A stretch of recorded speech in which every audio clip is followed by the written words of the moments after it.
Eminencias, tenemos en primer lugar a Leobardo Sarabia Quirós de Tijuana, director del Festival Tijuana Interzona. Bienvenido, Leobardo, con ustedes lo tenemos.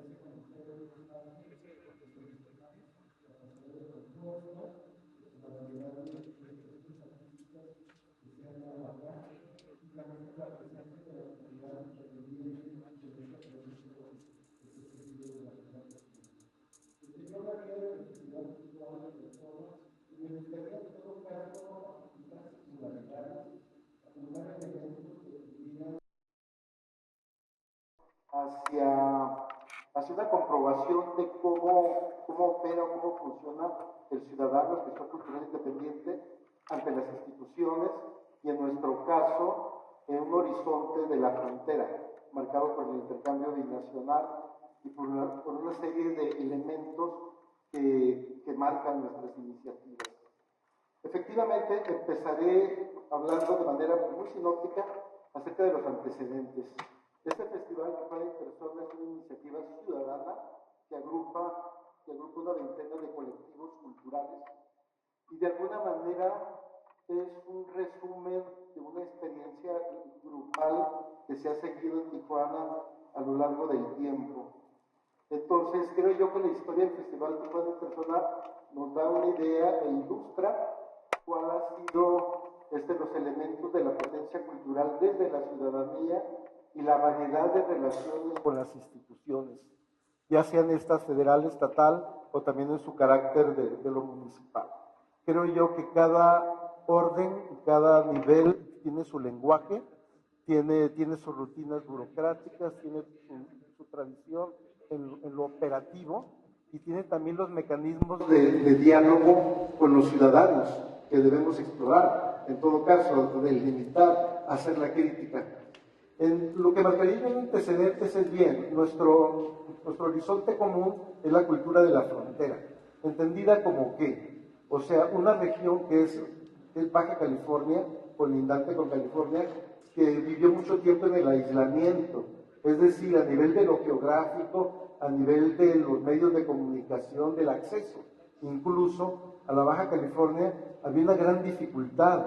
Por lo tanto, una cosa que marca el proceso cultural de nuestras regiones, de las ciudades baja californianas, es el costo y los saldos de este aislamiento, ¿verdad? O sea, no llegaba la prensa, hasta muy entrado el siglo XX llegó, no había un intercambio con los creadores del momento, había una conexión muy insegura, muy fragmentada con el proceso cultural que se daba en la metrópoli. Eso creo yo que es un punto de partida para marcar la dificultad de las iniciativas de cultura, tanto ciudadanas como institucionales. Por otra parte, en este mismo marco de los antecedentes, debo señalar que la creación de instituciones culturales se da hasta muy recientemente. En los 80 es cuando apenas se empiezan a construir las instituciones. Hablando esto también en la infraestructura. Cuando se da aquí, porque fue la inauguración del encuentro y se señala que este teatro cumple 120 años, o sea, 120 años es lo que tiene nuestra ciudad, 125 cumple mañana. Entonces, eso nos da una idea, ¿verdad?, de la precariedad de las tradiciones en las que nos insertamos. Y la dificultad, pues, de tener espacios de convivencia, espacios de recreación de las disciplinas. Este elemento señala, pues, el atraso de muchas de nuestras disciplinas y la conexión con California, que se da tanto en términos de lo musical, de las vanguardias, de la literatura,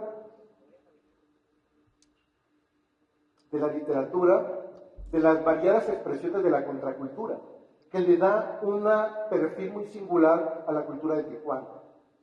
Es decir, hay esa conexión, lo que fue la contracultura de los años 60 se asume de manera casi cruda, no llega a lo que es la República en su conjunto. En los estudios de lo que es la americanización de México se ve este elemento, ¿verdad?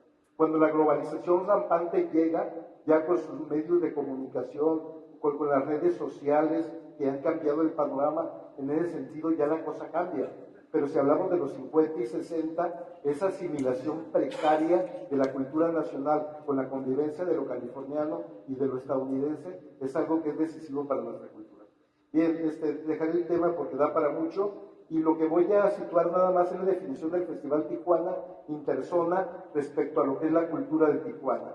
Bien, el Festival Tijuana Interzona se da en este sentido. O sea, este grupo de gestores culturales independientes y de colectivos, nos reunimos, nos congregamos y decimos, queremos tener un festival y queremos tener una compacta oferta cultural que no vemos en el calendario de las instituciones. O sea, no vemos a los performers, no vemos a los escritores que queremos, no vemos las expresiones musicales a las que se tiene derecho, no vemos una serie de elementos que le dan fuerza a la cultura de lo regional. Me refiero, por ejemplo, a lo que ya decía, a la literatura como se da, a la música electrónica, que Tijuana es una de las capitales de la música electrónica, precisamente por esta cercanía con la tecnología, ¿sí? Entonces se da, por ejemplo, una cosa que marca el festival también, es el intercambio y lo binacional. ¿Cómo se da este esquema de intercambio con lo binacional? Yo les puedo decir que hasta la fecha se da al margen de las instituciones, se da más bien entre los gremios, entre los gestores independientes, entre los ciudadanos, y han desarrollado una trama de intercambio muy fuerte. Sobre todo el vínculo que existe entre Tijuana con Los Ángeles es muy fuerte, y eso ayuda para potenciar muchas de las expresiones de la cultura de lo cotidiano, ¿no? Me refiero sobre todo a lo que decía ahorita yo, que es la música electrónica, que es la literatura, que es el performance, que es una variedad de expresiones en lo escénico, que es el corredor que existe en la venta de las artes plásticas, que existe, hay un intercambio, también en lo que puede ser un elemento de potenciación, que es el turismo cultural, ¿verdad? Hay que potenciar ese turismo cultural, como se mencionaba en la conferencia magistral. El turismo es una magnífica oportunidad porque nos sirve como un detonante para una variedad de empresas culturales que bajan al piso, que se convierten en elementos de participación. En Tijuana así lo hemos visto, sobre todo en la vertiente de la artesanía, ¿sí? De lo que es la logística de los grandes conciertos. Han salido gente con alta preparación. Entonces, esta definición del festival se da en ese sentido. El Tijuana Interzona se da con esos elementos que no vemos en el calendario institucional y que tiene que ver con la capacitación artística, que creo yo que hasta muy recientemente las instituciones de nuestro rumbo tomaron esa estafeta, ¿sí? Y tiene que ver con las variedades también de las expresiones de la vanguardia, sobre todo en ese trato igualitario, en horizontal y democrático entre iguales, entre gestores ciudadanos que trabajan en Los Ángeles, en el norte de San Diego y también en Tijuana.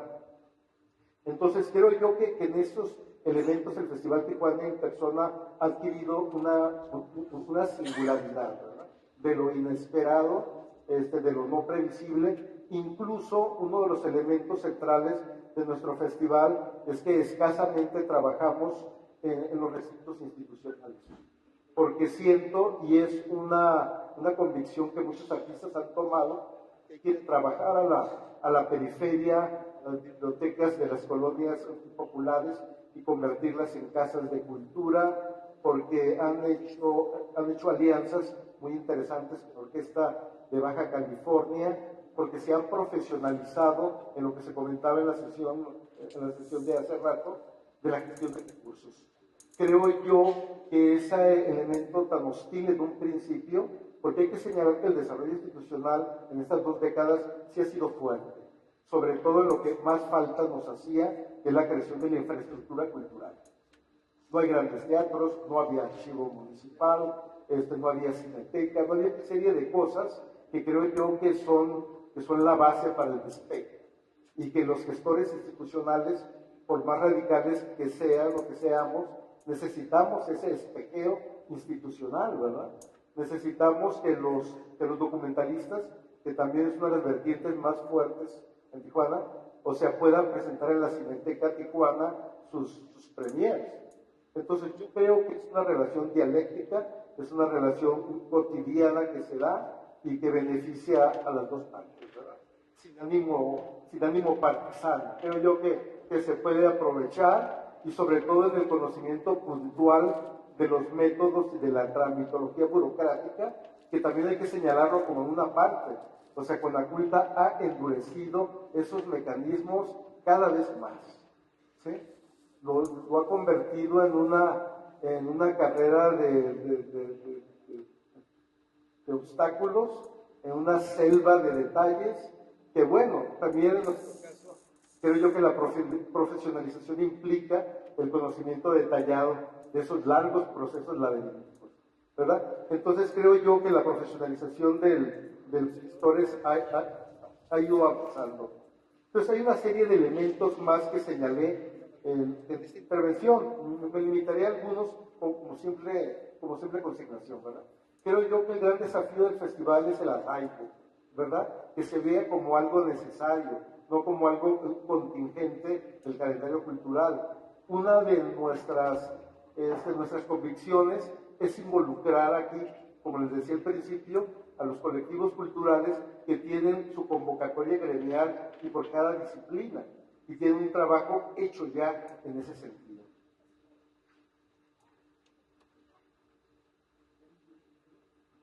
Sí, una cuestión que comentaba también es el intercambio fronterizo. Se sigue dando, y creo yo que es uno de los capitales centrales del festival. Las alianzas, creo yo que también es un elemento estratégico en un programa de esta naturaleza. Y no alianzas solamente con las instituciones, sino con los medios de difusión, con las universidades, con nuestras contrapartes en Estados Unidos, sobre todo tomando en cuenta el caso fronterizo de este festival. Entonces yo creo que debemos reforzar esos elementos. Otro elemento que tiene que ver con la convocatoria es la difusión, ¿verdad? Que nuestro calendario llegue a capas cada vez más amplias de la población. Hemos tenido allí un problema, porque el periodismo cultural que tenemos, creo yo que es asimétrico en el país. Hay zonas donde tiene mayor fuerza, donde hay una batería radiofónica y televisiva interesante, o se cuentan con suplementos que presentan esta oferta de manera puntual. En Tijuana quiero comentar que el periodismo cultural es muy débil. En este sentido, creo yo que el acudir a las redes sociales ha sido una especie como de tabla de salvación para remontar esa precariedad del periodismo que sentimos.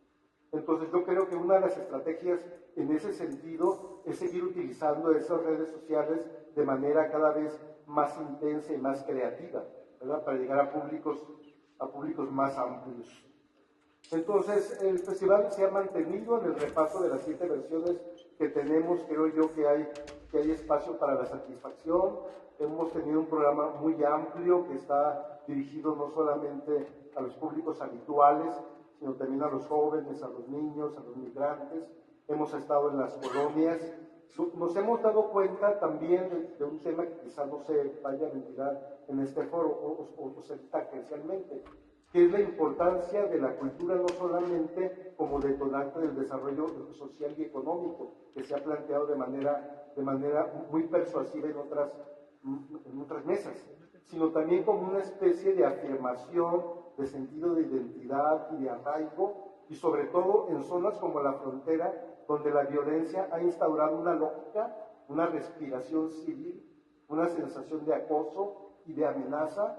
La cultura creo yo que es un antídoto magnífico, porque la cultura nos permite recuperar las calles, los espacios y lanzar un mensaje, ¿verdad?, a los personeros de la narcocultura, de que es posible el habitar una ciudad, el recrear sus espacios, el gozar sus espacios, el convocar a la gente a que se una a esos ritos colectivos, y creo que solamente la cultura lo puede hacer de manera legítima. Y creo que allí hay todo un espacio para la reflexión y en el Festival Tijuana Interzona, en los momentos más acres y más crispados de la violencia, estuvimos en la calle, ¿verdad? Incluso con la advertencia policial de que no se hicieran los conciertos. Entonces, la respuesta de los organizadores es: tenemos derecho a la calle, tenemos derecho a que el concierto de cierre, de clausura, se haga en la principal calle de la ciudad, y es un mensaje a los habitantes de la ciudad de que las calles son nuestras y no de la violencia o de la narcocultura. Ese sería mi comentario general. Muchas gracias. Leobardo, muchísimas gracias. Yo pienso, como decía hace rato, que hay en toda la presentación una respuesta a algunas de las preguntas que teníamos. Vamos a ceder ahora la palabra y el micrófono a Rodrigo Hernández, que viene de Guadalajara, y él es director de la Galería Tiro al Blanco y Taller de Impresiones. Muchas gracias por estar con nosotros hoy. Y del tema de los recursos de gobierno, yo les haría una pregunta: ¿piensan vivir del gobierno? No hagan ningún proyecto. Punto número 2, logran obtener el recurso de algún inversionista, del gobierno, de quien sea. ¿Qué van a hacer con ese recurso? Hoy en día, en el 2014, tenemos redes sociales, tenemos páginas de internet y tenemos acceso a la información de todo el mundo en el campo que nos queramos desenvolver. Perdón. Entonces, va enfocada en esos términos generales lo que quiero compartir con ustedes. Lo principal en cualquier proyecto, de la índole que sea el mío, que es las artes plásticas, alguna compañía de teatro, música, lo que ustedes quieren, parte de una idea. Y entonces esa idea, en ocasiones podemos caer en el error de que somos egocéntricos y pensamos que tenemos la mejor idea, y yo les invito a que hagan una pequeña reflexión y una pequeña investigación de campo, tanto local como regional, nacional e internacional. Empápense en el círculo que se quieren meter. Si vas a armar una compañía de teatro, por lo menos investígate cuál es la mejor compañía de teatro del mundo, después de tu país, después de tu ciudad, y entonces analiza cuál va a ser tu propuesta. Porque si tu negocio no tiene una identidad, difícilmente vas a penetrar y vas a formar nuevos públicos con tu idea. Ojo, en todo lo que nosotros estamos en un contexto complicado. Vivimos en México, un país que tiene un rezago cultural importante. Tenemos un desinterés público. ¿Cuántas personas entran al cine a ver una película de Tom Cruise y cuántas personas entran a ver una verdadera compañía de teatro? Sí, no nos gusta hablar de eso, pero la realidad es que es lo que vivimos, y si no empiezas a generar un programa de formación de públicos, difícilmente vamos a lograr éxito. Ese es mi principal reto con la galería. Apenas tengo 2 años y mi problema es ese: convencer a los empresarios que el arte también es una inversión. Ellos invierten en divisas, pueden invertir en inmuebles en su compañía, y mi reto ¿cuál es? Mi idea ¿cuál es? Mi objetivo es formar portafolios de inversión en arte en México, punto. Hay 44 portafolios de inversión en todo el mundo. ¿Por qué no podemos tener uno en México si tenemos a los hombres más ricos del país? Ese es mi objetivo con mi galería. Eventualmente ustedes tienen que encontrar sus objetivos con sus proyectos. Ya que tienes una idea y tienes definido tu proyecto, tienes tu investigación de campo y tienes recursos, entonces ahora tienes que definir objetivos. Todo proyecto tiene 4 etapas, y anótenlas o grábenselas. La etapa de arranque, la etapa del corto plazo, la etapa del mediano plazo y la etapa del largo plazo. Les voy a hablar de mi proyecto para que traten de aterrizarlo con ustedes. Mi etapa de arranque, ¿cuál fue? Mi arranque fue: yo tenía una idea, y aquí viene algo que ustedes tienen que tener muy claro, y eso coincido con Tolina en la primera exposición. La información es materia prima. Yo tenía un proyecto, yo quería arrancar una galería, no tenía dinero. Acababa de salirme de una galería donde tronó, me quedaron debiendo dinero, me acababa de casar y tenía 5,000 pesos en la cuenta. ¿Cómo se dieron las cosas? Pude contactar con un cliente que en ese momento tenía una necesidad de comprar obras de arte, tenía la información de mi proyecto y qué quería hacer, y me dijo: yo le entro contigo de inversionista. Y entonces actualmente en 2 años pude crecer una galería con una inversión de 2 millones de pesos que no la tenía yo y no la tengo yo. Me la dieron unos empresarios a los cuales, por medio de estados financieros y por medio de recursos económicos, pues les voy dando una rentabilidad en un negocio. Ojo, a final de cuentas no es lo que nos gusta, pero es la base. Todo lo que estamos viendo aquí son economías, y la economía se basa en dineros, y los dineros son ingresos y egresos. Números rojos, no vas a seguir adelante. Busca la forma de llegar al punto de equilibrio. ¿Cuál es el punto de equilibrio? Pues todo lo que te va a entrar menos lo que te va a salir, si sale 0, ese es tu punto de equilibrio en números generales. Me hubiera gustado tener más tiempo para explicárselos. Entonces, a lo que voy es, tengo ya el inversionista, entonces mi etapa de arranque es, vamos a arrancar y vamos a generar los recursos y hacer que el proyecto por el primer año sea sustentable. A partir de ahí, que pasamos el primer año, tengo mi corto plazo. Mi corto plazo como galería, ¿cuál es? Es encontrar a los artistas que van a generar el discurso que yo quiero proponer a mis nuevos coleccionistas.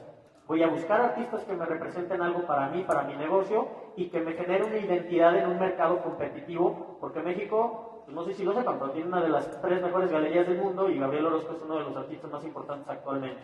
Entonces, con todo ese panorama, mi corto plazo es definir mi proyecto. Mi mediano plazo, en lo particular, quiero tocar terrenos internacionales por medio de ferias, sea o no con recursos del gobierno, pero esa es mi meta. Y mi corto plazo es del año 0 al año 5, apenas voy en el 2. Mi mediano plazo es entre el año 5 y el año 10. Entre esos 5 años, ¿qué es lo que quiero hacer? Quiero ir yo en lo personal a 3 ferias de arte durante 3 años. Esto me va a dar 9 ferias de arte en aproximadamente 7 países. Esa es mi meta. ¿Por qué? Porque con eso podré arrancar lo que es mi largo plazo. Mi largo plazo arranca en el año 10. Van a decir, sí, pues tienes 2 años. Pues sí, pero si desde ahorita yo no tengo claro dónde quiero ir y cómo quiero ir, difícilmente lo voy a conseguir. Entonces en el año 10 que arranco un programa de consolidación donde espero tener por lo menos 5 empresas mexicanas con portafolios de inversión en arte en México, una plantilla de no menos de 10 artistas nacionales que estén representados en no menos de 3 países. ¿Cómo lo hice? En mi corto plazo definí mis artistas, en el mediano plazo llegué a esos 3 países y en el largo plazo lo estoy consolidando. Entonces, esos son los objetivos y tienen que ser claros. Sin ellos, difícilmente lo van a hacer. Ya les hablé un poquito de la corrida financiera. Y las alianzas, ojo, la mayoría de ustedes tienen una debilidad, y lo sé porque convivo con creadores todo el tiempo. No saben de números, se les complican los números, es natural, no se agobien. También tienen otro pequeño problema que pueden ser los temas legales, y en el tema donde están es muy importante. Si hablan aquí de alianzas con gobierno, entre países, arranquen por la alianza más pequeña. Agárrate a tu mejor amigo y a tu mejor amiga que le sepa los números y que le sepa algún tema de leyes, porque es básico que en tu proyecto sepas de números. ¿Y cómo lo vas a hacer si tus capacidades son diferentes? Tú eres un creador, tú estás viendo cómo generar, volvemos a lo mismo, la mejor compañía de teatro, música. No te va a dar el tiempo, entonces asesórate con algo. Las alianzas son importantes y son básicas en tu proyecto. Después, hablamos del recurso, cómo buscarlo, y sobre todo eso, la verdad, se los digo por experiencia, nunca sabes a quién tienes enfrente y nunca sabes a quién vas a conocer al final del día. Digo, eventualmente yo estoy aquí por una conferencia que fui en Coparmex en Guadalajara y un amigo me presenta con Eduardo Cruz y Eduardo Cruz me invita aquí y yo estoy frente a ustedes. Entonces, por favor tengan la información y tengan su proyecto súper definido. Quizá van a conocer a su próximo inversionista delante de ustedes. A mí me pasó y no es cuento de hadas, por eso tengo el proyecto. Entonces, una realidad en su proyecto es que lo más probable es que van a tronar y van a fracasar. Todos fracasamos, yo llevo fracasando y sigo fracasando en términos económicos. No se desanimen, si no hay fracaso jamás va a haber éxito, entonces no se caigan con la primera, ni con la segunda, ni con la tercera piedra. En mi caso, llevo 10 años en esto, los primeros 3 años no generé un centavo, después participé en una galería que tuvo un problema económico bastante fuerte y me quedaron debiendo cerca de 400,000 pesos y trabajé gratis 3 años. Entonces vengo de un fracaso tras otro y ahorita estoy en un punto donde todavía no la tengo ganada ni la tendré. Entonces no se desanimen cuando tengan obstáculos en su camino. Después, muchas veces queremos arrancar un proyecto, pero no lo arrancamos porque no tenemos dinero. Pues si tienes 1,000 pesos, con esos 1,000 pesos vas y te armas unos volantes y arrancas. Tienes redes sociales que son gratuitas. No esperen tener los millones. Todo el mundo quiere arrancar con millones. Pues no se puede. O sea, la verdad tienes que empezar de menos a más. Y muchas veces tú piensas que si tienes mucho dinero y pones un negocio va a ser exitoso. Pues no. Tiene el mismo riesgo un restaurante que abre con 1,000 pesos que el mismo restaurante que abre con 1,000,000 de pesos. Y se los digo porque lo he visto. Entonces, términos económicos, arranca con lo que puedas, pero arranca. Y muy claro, dejen un poco el ego de lado y traten de aprender de sus errores y lo que les diga la gente que esté a su alrededor. Eso va a nutrir tu proyecto y te va a hacer que crezcas en los plazos que ya les dije. El valor de tu proyecto. Ojo, si ustedes no le dan el valor a su proyecto, nadie se los va a dar. Entonces estudia los elementos que le den un valor a tu proyecto. Siempre tienes que ser muy honesto en tu proyecto. ¿Con quién tienes que ser honesto? Contigo mismo, con tus clientes, con tus socios, con tus empleados y con todos. Porque si se te cae el teatrito, en este negocio que es la cultura, se te cae una vez, dos no. Te queman muy, muy rápido. Entonces, por favor, denle valor a su proyecto y sean lo más honesto posible con él. Literal, trata a los demás como te gustaría que te trataran. Eso es básico. Les diré una reseña rápido de los problemas más comunes a evitar. Ya se los dije, siempre van a fracasar al inicio, no importa, no se detengan. Tienen que seguir firmes con su idea, pero ojo, tienen que investigar siempre y tienen que tener una renovación constante, porque tu idea se puede quedar atrás y en el momento que se queda atrás tu proyecto está en peligro. Entonces, por favor, tienen redes sociales, tienen internet, tienen todos, actualícense constantemente. Cuando sientan que todo lo saben, en ese momento tu proyecto está fracasado. Jamás vas a saber todo. Entonces, por favor, sigan investigando y siempre tengan una humildad en cierto aspecto. Confiar en que el gobierno nos tiene que resolver la vida es una falacia y es una mentira y no va a ser así.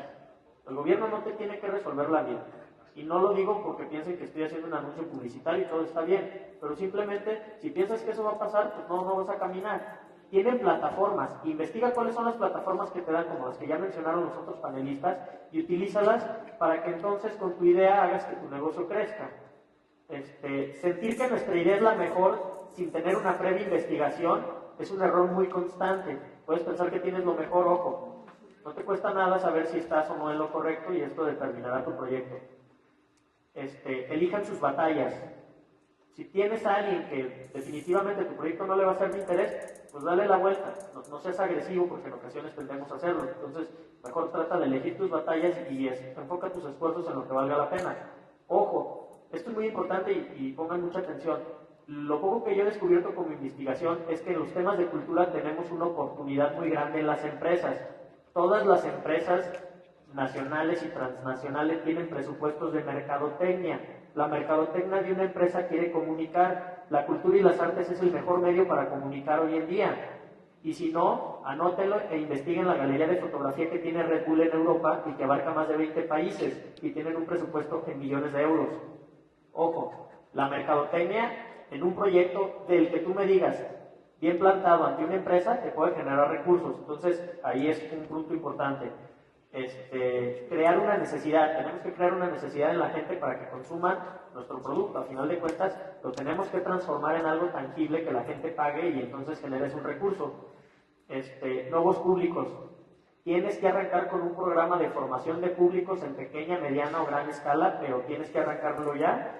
Y en general hay unos errores financieros que pueden cometer y es, si tu negocio empieza a generar recursos, no los gastes, reinviértelos, por lo menos los primeros 5 años no le saques dinero. Aunque tú seas el dueño, ponte un sueldo, vive con tu sueldo y todo lo demás trata de reinvertirlo en tu negocio. Analiza cuándo es gasto y cuándo es una inversión, arranca de menos a más y tus corridas financieras son elementales. Y ojo, ustedes, la mayoría somos de ciudades que no son ni Guadalajara, ni México, ni Monterrey, aunque yo vengo de Guadalajara. Pero mi próximo proyecto es abrir una galería en Irapuato, Guanajuato, la ciudad donde no pasa nada y es un campo fresero. Pues ahí voy a abrir una galería, porque los proyectos descentralizados son los que tienen más oportunidad de crecimiento. Pueden ganar públicos más rápido y hacer dinero más rápido. El que pega primero, pega 2 veces. Entonces, pues, por mi parte sería todo y agradezco su atención.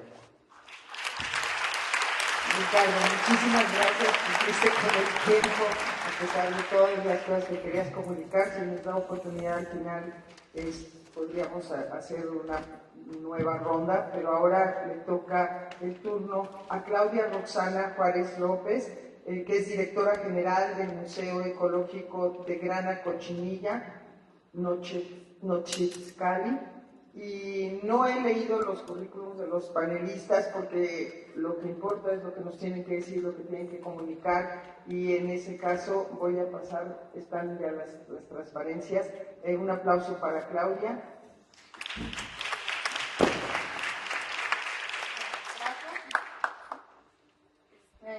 Yo les voy a presentar mi proyecto del Museo Grana Cochinilla, Nochexplicali. Nochexpli significa sangre de la tierra o sangre de tuna, Cali casa, en náhuatl.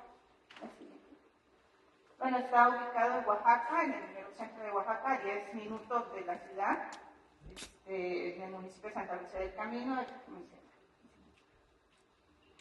Bueno, ¿saben qué es la grana cochinilla? Bueno, es un insecto que se alimenta de nopal y se obtiene un colorante rojo natural. Se utilizaba desde la época prehispánica y su origen es de Oaxaca principalmente. Y tiene una relevancia histórica por sus aspectos prehispánicos, coloniales, los actuales, una relevancia cultural. También biológica, porque es un insecto y produce un ácido carmínico y se puede aplicar a diferentes productos. Y aparte, nuestra misión es el rescate de ese colorante natural, difundirlo. Es un centro de difusión del conocimiento, más que un museo donde se encuentre el insecto ya seco, deshidratado. Es un museo vivo, donde tenemos todo el ecosistema natural. Bueno, nosotros, mi hermano y yo, somos herederos de esta cultura. Mis padres fueron los que nos enseñaron el proceso de la grana cochinilla, y conforme fuimos creciendo, fuimos desarrollando diversas técnicas para mejorar el proceso productivo de la plantación de nopal, tanto de la grana cochinilla y como sus aplicaciones. La siguiente, aquí en el 2008 es una fotografía de cómo estaba antes el huerto. Tenían una pura plantación de nopal. Al 2013, la siguiente, ya tenemos el cambio del ecosistema, sembramos arbolitos, tenemos ahorita 125 arbolitos, nopales. Todo es un ecosistema que funciona alrededor de la grana cochinilla, área de teñido, un huerto de nopal y una aula de capacitación. El siguiente. Bueno, ¿cómo empezó el proyecto? Empezamos a trabajar mucho con lo que es la grana. Íbamos a las comunidades a difundir este conocimiento y esta cultura, a las escuelas, a dar talleres. Pero en el 2009 se nos ocurrió hacer un aula de capacitación para que los niños fueran y conocieran este colorante. Entonces ahí empezamos a armar el proyecto, empezamos a ver cuáles podían ser nuestros inversionistas, nuestras fuentes de financiamiento, empezamos a ver cuánto nos iba a costar. Otra de las actividades o de lo que hacemos es tener un entorno favorable para la comunidad. Es uno de los impactos positivos que tenemos con el medio ambiente. Tenemos socios productores, todavía seguimos trabajando con ellos. Son alianzas que tenemos en diferentes comunidades para poder capacitarlos en la producción de grana. Tanto ellos sean como nuestros proveedores, al mismo tiempo son nuestros clientes porque les damos capacitación. Siguiente. Bueno, lo que es la grana involucra aspectos ambientales, naturales, por ejemplo, también como es un insecto que se alimenta de nopal, pues necesitamos el nopal principalmente, ¿no? Tenemos que tener lo que es el huerto de nopal, lo que es realizar diversas actividades, que son actividades culturales de labor en el campo, sin impactos que perjudiquen. Tenemos los ciclos biológicos y productivos de la grana, con alianzas con diversos productores. También aquí para seguir preservando el insecto ciclo a ciclo, porque su ciclo biológico es de 3 meses. A los 3 meses la grana requiere nopal, hay que traer nopal para ponérselo y alimentar. Entonces todos esos apoyos uno solo no puede hacer, estar produciendo o estar capacitando a los niños o estar yendo a las comunidades.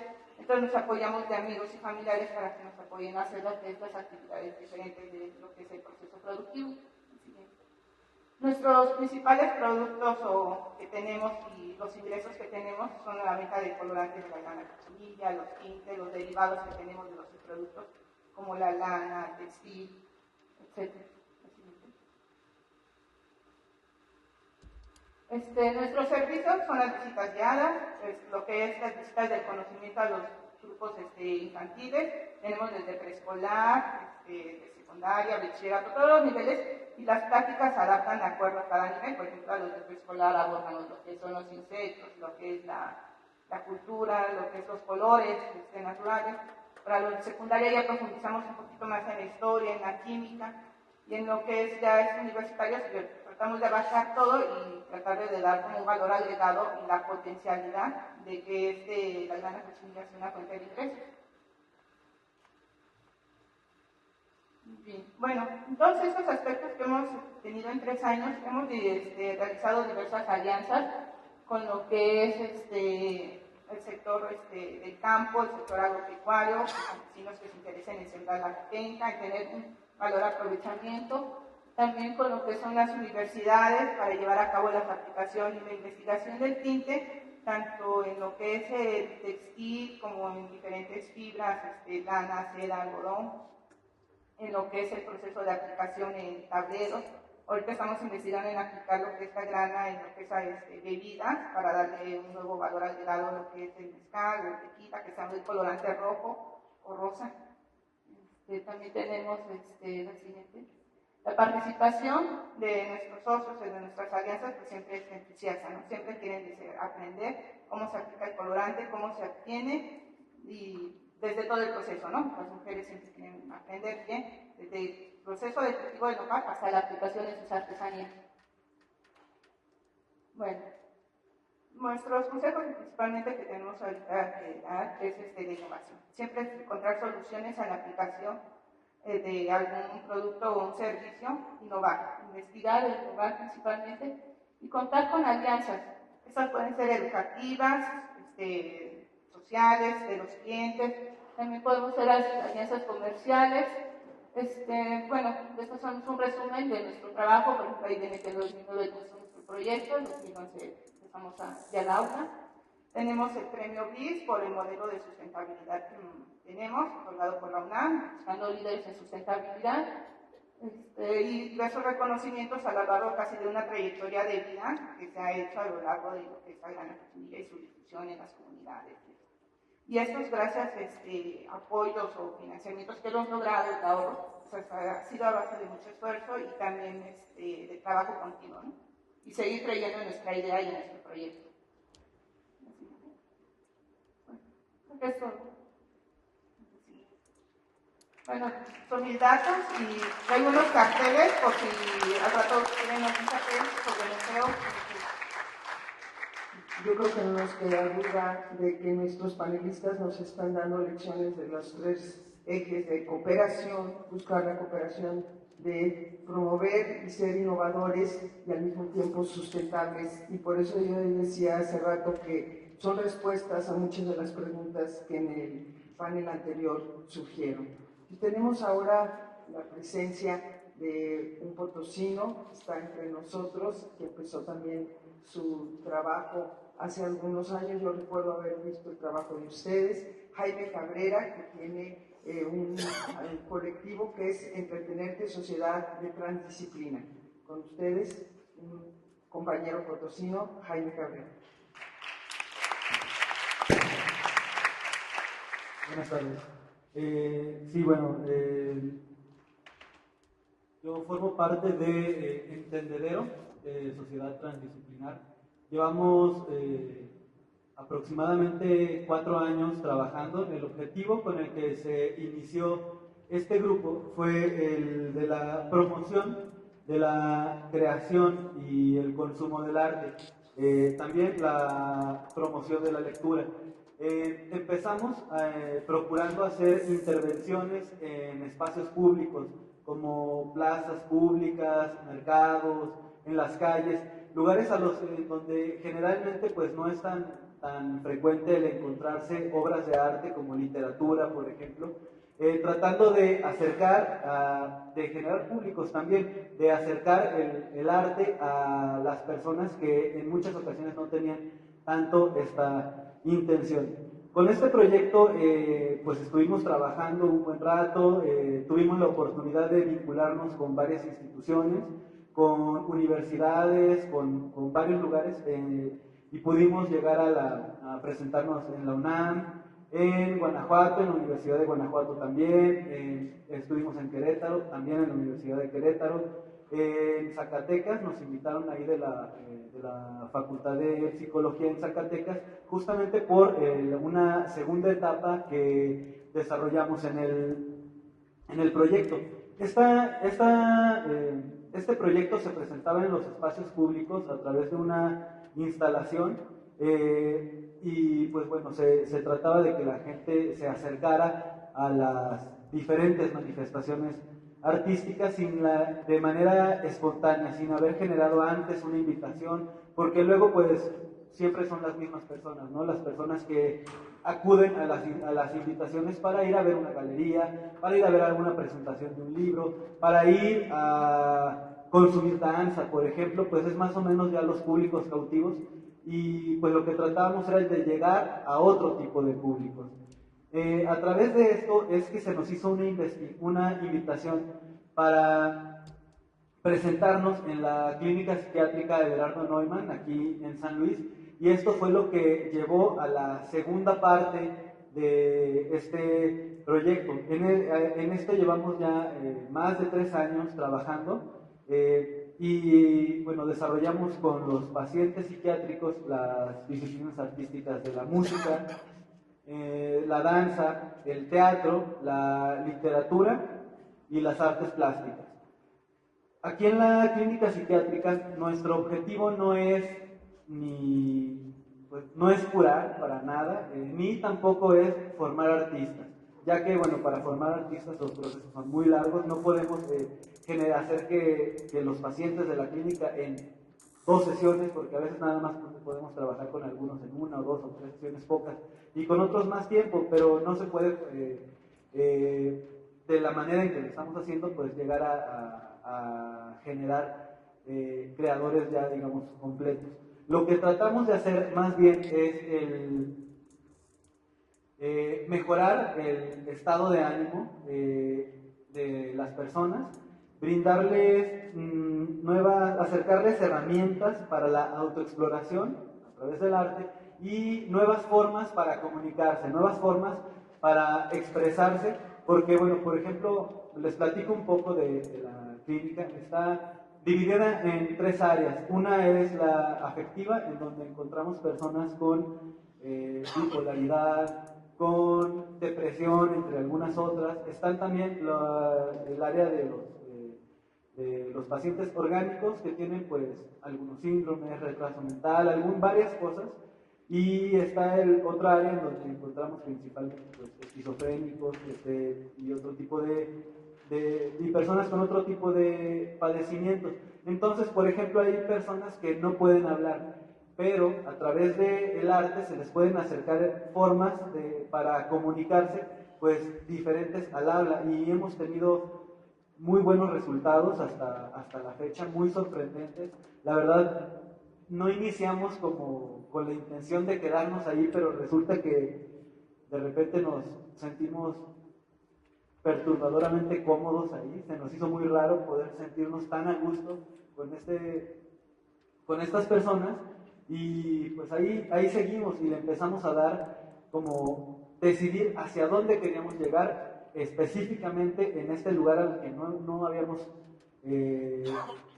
fijado en nuestros objetivos centrales. Entonces empezamos con un tiempo de exploración y bueno, después de un tiempo, pues vimos todo lo que se podía hacer. También nos empezamos a dar cuenta un poco de las problemáticas que se viven tanto en el interior de la clínica, pero sobre todo pues con la sociedad, ¿no?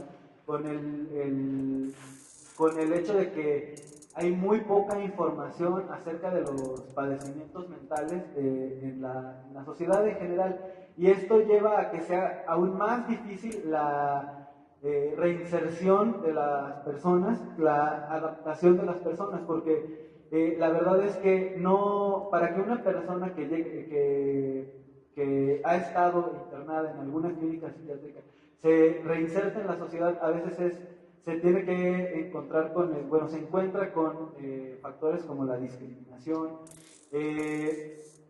y resulta que no es tanto que la persona deba de adaptarse, sino que debería de ser, aunque tal vez es hasta más difícil, que la sociedad sea más abierta, más incluyente, que la sociedad se adapte para que de esta manera, como que combinando los esfuerzos, las personas puedan integrarse más fácilmente a la sociedad.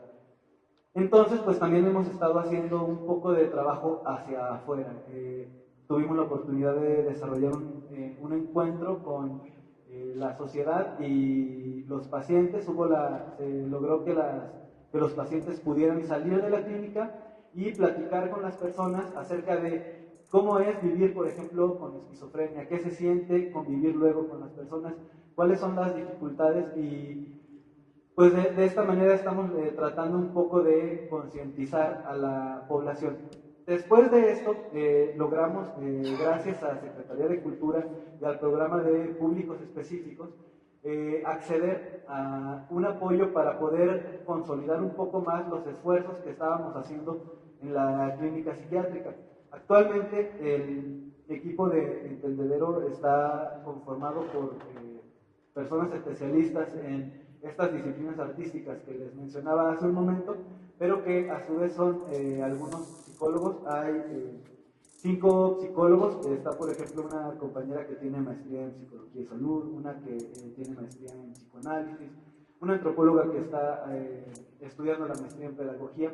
Habemos 3 antropólogos y una licenciada en danza también, y entonces pues todo el tiempo estamos tratando de compartir conocimientos, compartir experiencias, compartir puntos de vista para poder seguir creciendo.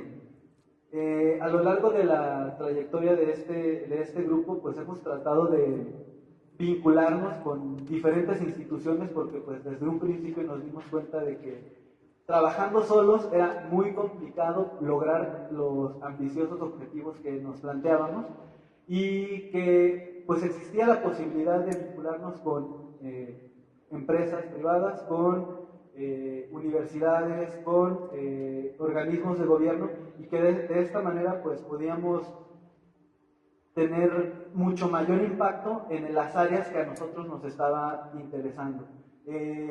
Nos hemos metido a muchísimas convocatorias y en muchas de ellas pues no hemos quedado, no hemos sido seleccionados, pero en algunas otras sí.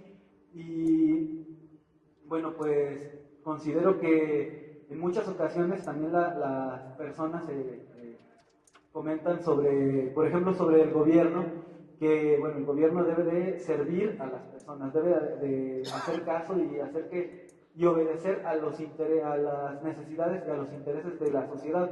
Pero resulta que he notado que muchas veces hay muy poca vinculación, es muy poco el interés de las personas por acercarse, y a veces ahí están los espacios, ahí están las convocatorias, por ejemplo, ahí están diferentes oportunidades para desarrollar proyectos, pero pues tal vez falta difusión, tal vez falta iniciativa, y muchas veces no son aprovechadas estas áreas de oportunidad en donde se podrían desarrollar muchos proyectos de personas que saben qué es lo que se necesita, saben cómo se debe de hacer y tienen todo el interés para hacerlo, pero pues a veces no hay la vinculación. Es por eso también que Entendedero, pues en Entendedero tratamos de irnos formando cada vez más, de acercarnos a diferentes cursos, a seminarios que nos permitan ir mejorando en estos objetivos que nosotros nos planteamos. Por ejemplo, también ahorita con el apoyo del Centro de las Artes logramos traer a un maestro para que nos diera un curso de algo que a nosotros nos está interesando. Les aprovecho para extenderles la invitación. Va a ser un taller de una semana, un taller intensivo que se llama Escena, Juego y Permuta, una aproximación a la lúdica en la educación popular. Va a ser del 21 al 25 de julio en el Centro de las Artes. Y bueno, vamos a ver también cuestiones que nos interesan mucho, que es cómo sistematizar experiencias colectivas para poder, esto nos podría ayudar bastante también a acceder a otro tipo de apoyos y también organizar mucho más los objetivos, los resultados que estamos nosotros logrando. Otra parte del proyecto con la clínica es tiene que ver más bien con el ámbito no tanto artístico, sino académico, y estamos, generando una etnografía, un registro etnográfico de todo lo que está sucediendo para saber qué es lo que pasa con cuando se trabaja con arte y pacientes psiquiátricos, de manera que nosotros podamos analizarlo y llegar a la publicación de artículos, pero no solo esto, sino dejar un registro que podamos al menos pues difundir y que personas en otras partes del país o en otras partes del mundo tengan acceso al documento y que puedan utilizarlo para desarrollar el conocimiento en este aspecto.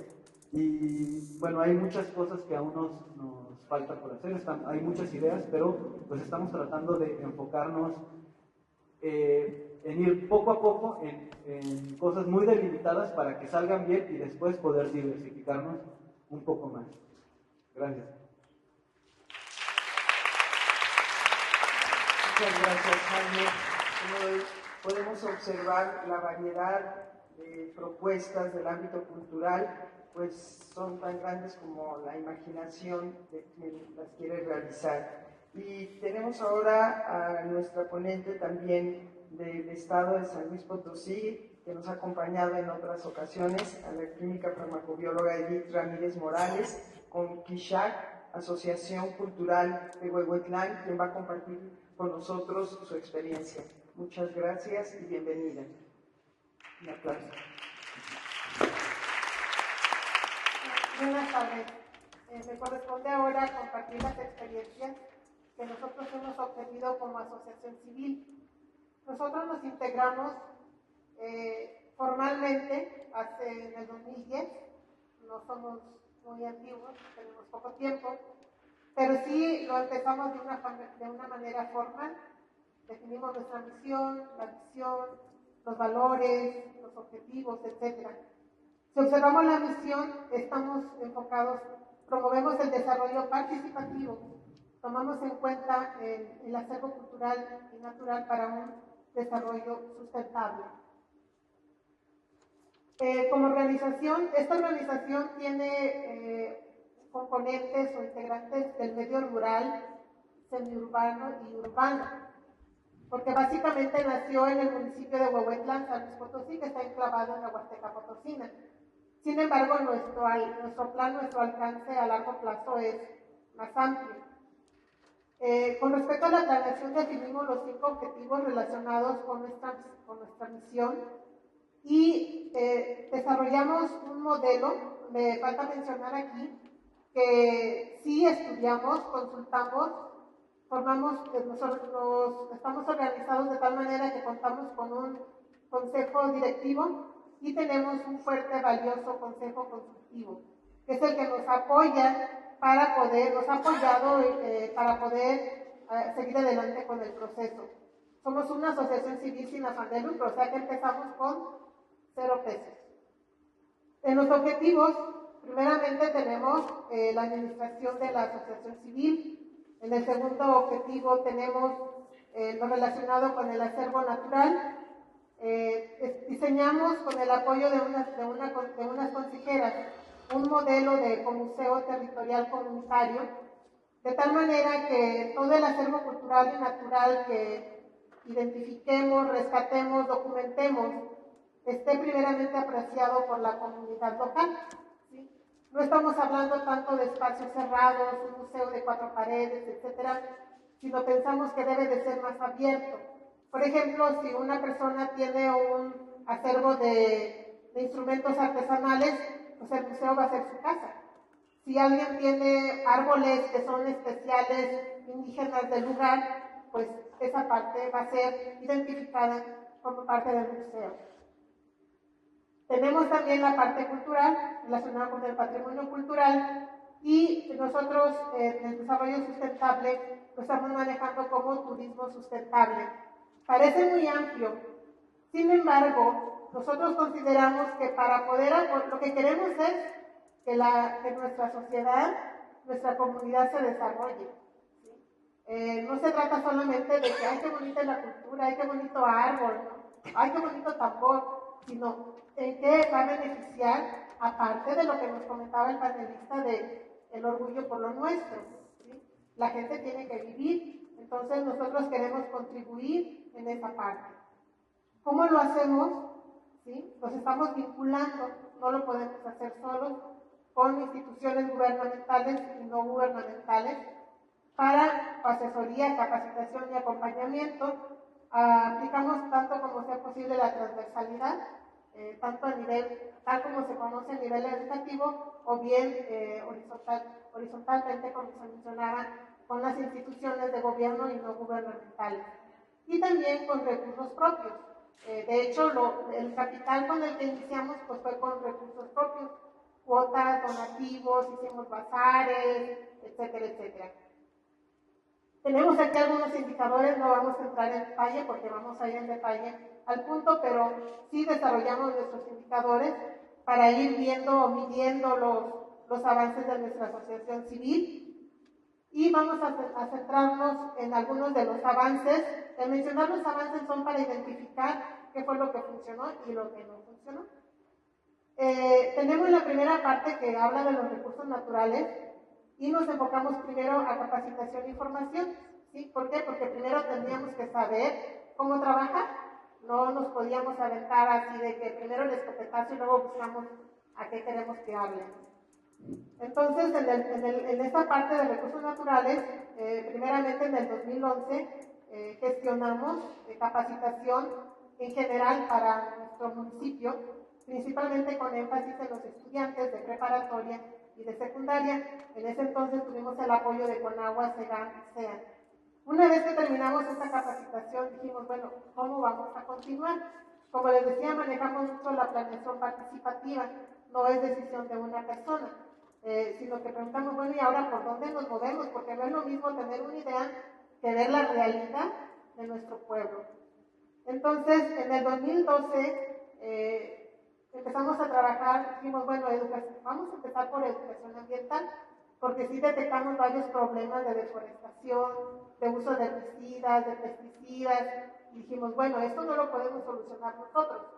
Vamos a contribuir de manera, si nosotros trabajamos a nivel escolar, los escolares lo van a permear hacia sus familias y las familias lo van a permear hacia la sociedad. Evidentemente pensamos que a lo mejor no lo vamos a vivir los que estamos ahorita viviendo, sino que nos vamos a morir, pero esperamos que los demás lo continúen. Entonces trabajamos, nos vinculamos con la Secretaría de Educación Pública para apoyar o reforzar no solamente la educación ambiental, sino la gestión ambiental a nivel de preescolar. Y pensamos de preescolar pasar a primaria, secundaria, etc. Después de una serie de negociaciones acordamos cómo, porque no se trata de sobrecargar al proceso educativo, sino que precisamente ellos tienen la transversalidad educativa. Entonces fue negociado, platicado con los directivos, se dio una capacitación inicial, principalmente con agua. La CEA nos dio mucho material que se puede utilizar en el preescolar, o sea, no estamos inventando el hilo negro, estamos capitalizando en lo que existe para poderlo aplicar. Entonces, acabamos de cerrar el ciclo escolar y la verdad superó las expectativas, por decirlo de alguna manera. Obviamente no todo fue miel sobre hojuelas, pero funcionó. Entonces, se trabajaron con 13 planteles escolares, 34 docentes, llegamos a aproximadamente a 600 educandos con sus respectivas familias. El modelo está bastante, innovamos el modelo diseñado previamente por Semarnat y por la Secretaría de Educación Pública. Dentro de la presentación, adicionalmente, el personal docente hizo una transversalidad entre el Programa Nacional de Lectura y Escritura con el de Gestión Ambiental Escolar. Y si vieran, es impresionante cómo los pequeñines captan todo, pero así. Hasta se han convertido en los críticos de sus papás y de sus abuelos con respecto a la lectura y con respecto a la cuestión ambiental. En proyectos sí apoyamos proyectos, sobre todo vinculándonos con los estudiantes de la preparatoria. Vamos a pasar a la siguiente, que habla de la cuestión cultural. Aquí también iniciamos con la capacitación y la formación. Tuvimos el apoyo en todos los casos procuramos impulsar, buscar, perseguir alianza con el ayuntamiento municipal. No es sencillo, pero es alcanzable, ¿sí? Entonces, aquí obtuvimos en el 2011 el apoyo para desarrollo, para capacitación, para conocer lo que era patrimonio, lo que era museología, y en ese entonces tuvimos el apoyo de la Secretaría de Cultura, de la dirección del ayuntamiento, y en el 2012 nos dieron un diplomado muy bueno, en donde participaron los estudiantes de preparatoria, que son estudiantes de diferentes comunidades del municipio. Este se llamó Desarrollo Cultural Comunitario, que nos ha dado muchísima información para poder continuar. Entonces es algo muy, muy importante. No solamente es dar la clase, sino hacer los talleres para obtener ideas de la gente que vive en cada comunidad. Posteriormente, como hablamos de que nuestra misión es también la preservación y el rescate de nuestro acervo cultural, sí teníamos, en el caso de Huehuetlán, que es un pueblito que tiene una muy buena combinación de cultura y naturaleza, sí había mucha información, pero no estaba, si era una danza no estaba videograbada, si era un ritual no estaba videograbada. Entonces nos enfocamos a primero hacer los inventarios de los grupos, hacer videograbaciones. Tenemos ya varios resultados de DVDs que se han obtenido. Identificamos, como solicitamos mucha asesoría y mucha información de la gente ya conocedora, que ya tiene muchos años en el ambiente. Identificamos que, por ejemplo, Huehuetlán tiene un ritual que es único en el estado, que es el ritual del toque del alba. Entonces nos enfocamos, gestionamos un proyecto, no la asociación civil, sino nosotros apoyamos al ayuntamiento para gestionar un proyecto con la Secretaría de Cultura, que ahorita ya tenemos un proyecto que duró casi un año de investigación de este ritual, y del cual ya tenemos la evidencia documental y las videograbaciones de los diferentes toques y de los rituales. También apoyamos con la preparatoria. Ellos tienen una materia que se llama métodos de investigación, y entonces lo que hicimos fue decir, bueno, nosotros los apoyamos con materiales para que incluyan investigación cultural dentro de su paquete de proyectos en la escuela, y accedieron. Entonces se hicieron investigaciones de mitos y leyendas, de rituales, y uno de ellos fue de acervo fotográfico.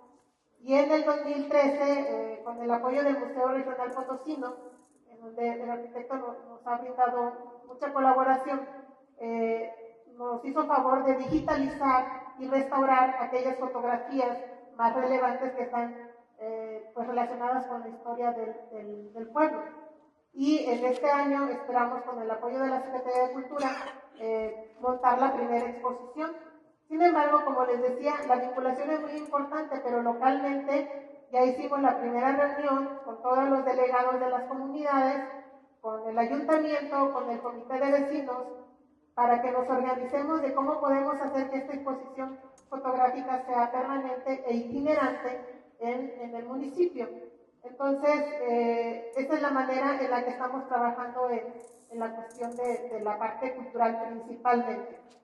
Hablando del desarrollo sustentable, también obtuvimos el apoyo, gestionamos la capacitación de parte de la Secretaría de Turismo. También tuvimos un diplomado en donde nos enseñaron de la A a la Z cómo podríamos desarrollar nuestro plan de trabajo.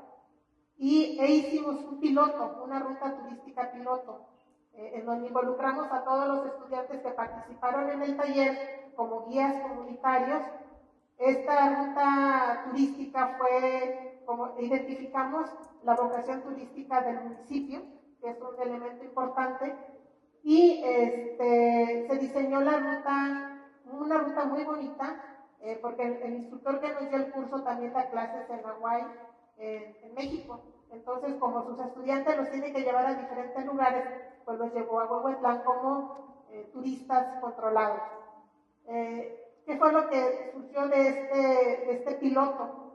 Pues de que realmente podemos tener desarrollo económico, porque todas las comidas las dieron en la comunidad, tuvimos una muestra de danza, fue una mezcla de turismo rural, turismo cultural. Los estudiantes tenían sus guías para, por ejemplo, había se practicó el senderismo de una poza cuando llegamos a donde nos iban a dar la comida y la muestra de danza autóctona. Les fueron contando a lo largo del camino, oye, este es un árbol de mamey, se llama así, les empezaron a contar leyendas relacionadas con los árboles, con las cosas donde estuvieron recorriendo. Entonces, el piloto funcionó muy bien, sabemos que se puede trabajar, sin embargo, detectamos que se requiere mucho trabajo comunitario previo. No podemos llegar a implantarlo, requerimos trabajar más con el ambiente, con las autoridades comunitarias y con las personas. Entonces, pero esa retroalimentación nos ha permitido establecer los siguientes planes. Ya con respecto a, como resumen, ¿qué problemáticas hemos detectado? Primero, hay un desconocimiento, obviamente si hay un desconocimiento en el ambiente urbano, imagínense en el ambiente rural, ¿sí? En el ambiente comunitario. Hay un desconocimiento sobre los programas y sobre cómo llevar a cabo la gestión. Porque sí, sabemos que está en internet, pero allá la gente no consulta internet. Sí que hacen un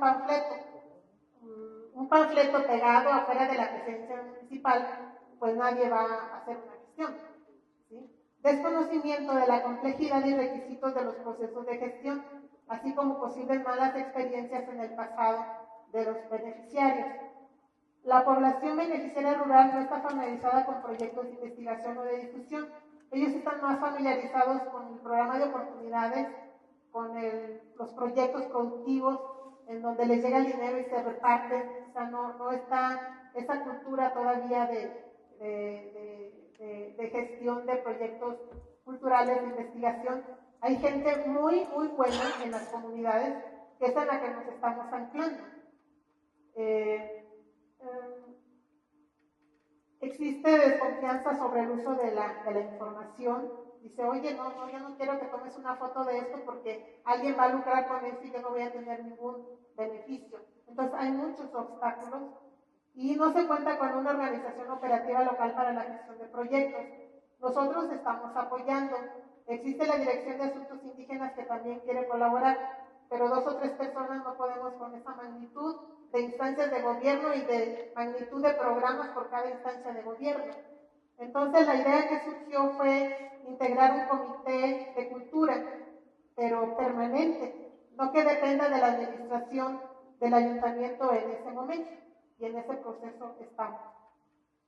¿Qué estrategia recomendamos? Bueno, contar con un programa de capacitación periódico permanente sobre gestión de proyectos y sus diferentes versiones para las autoridades comunitarias y personas interesadas.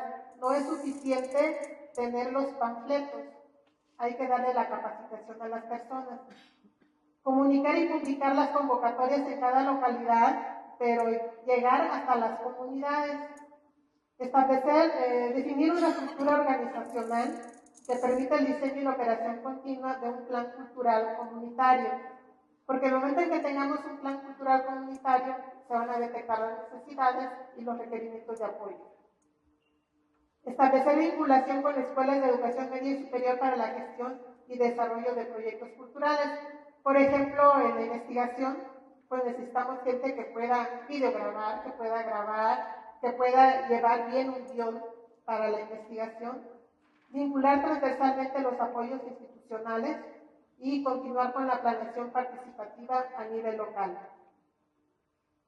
Si nos movemos a el segundo requerimiento que nos pidieron para este panel, es ¿cuál es el impacto de la cooperación? El impacto. Capitalizamos en los conocimientos, experiencias y habilidades de los actores sociales involucrados. Yo creo que estos eventos, estas mesas de trabajo, uno de los valores es la transferencia de conocimiento y de experiencia, que pueden ser pequeñitos o pueden ser muy grandes. Como la audiencia es muy diversa, pescamos de un lado, pescamos de otro y pescamos de aquí ya. Entonces, sí es muy importante. Se capitaliza también en los recursos de cada institución y se fomenta la cooperación. Nosotros como asociación civil, realmente, si no nos hubiésemos vinculado con las instituciones, no hubiésemos obtenido ciertos recursos que no son dinero entregado, sino principalmente capacitación e información. Si no nos hubiésemos vinculado con las autoridades locales, difícilmente hubiésemos podido hacer una investigación cultural. ¿Por qué? Porque dependemos, por ejemplo, cuando vamos a hacer las investigaciones nos acompaña un corresponsal de la radio indígena que habla muy bien la lengua, o de estudiantes bilingües de la preparatoria, etcétera, etcétera. Se potencializa el orgullo por lo alcanzado.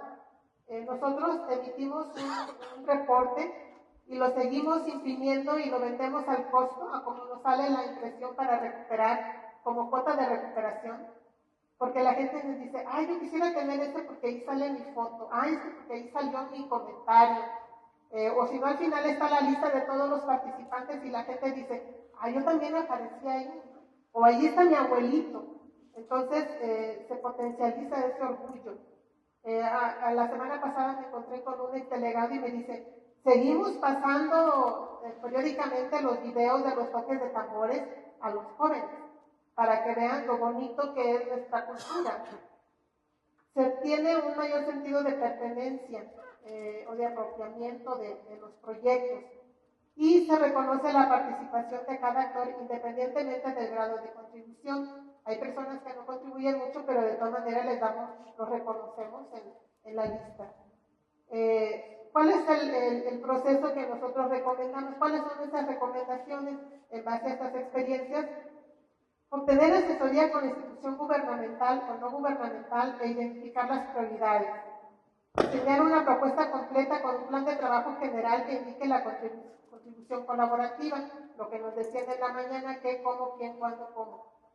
Aplicar la planeación participativa para el desarrollo del proyecto, integrar un equipo multidisciplinario, gestionar los recursos transversalmente en lo posible, no aceptar un no por respuesta, siempre, ok, no se puede, ¿qué tal si nos movemos por aquí? ¿O qué opinan? Nos movemos por allá. Tener flexibilidad para adaptar el proyecto durante el proceso de acuerdo a las realidades, porque una cosa es lo que uno planea y la realidad puede ser otra, entonces hay que irlo adaptando de acuerdo a los resultados y pues hay que ser persistente.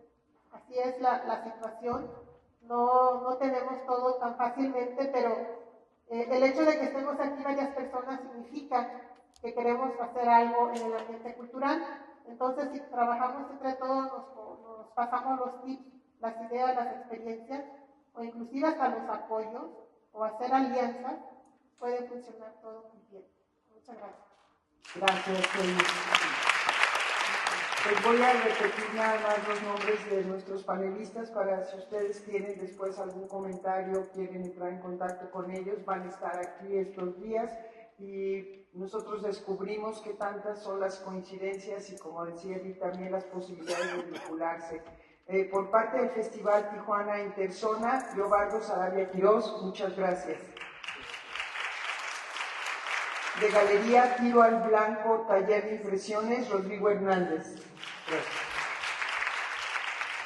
Entendedero, Sociedad Transdisciplinar, Jaime Cabrera. Museo Ecológico Nochtilcali, lo que es un trabajo, de Grana Cochinilla de Oaxaca, Claudia Roxana Juárez López.